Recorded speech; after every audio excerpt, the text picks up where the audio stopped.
بریم یکم ولگردی تو اینستاگرام. دوستان کانادا خیلی کشور خوبیه.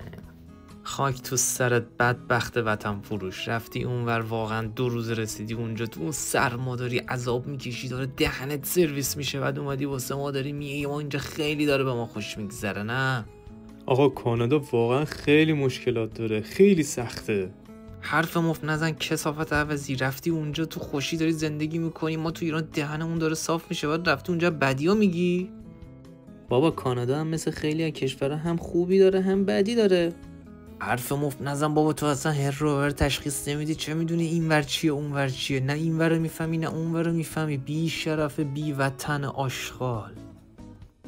ایران خیلی بد شده دیگه، تو خیابونم امنیت نداریم.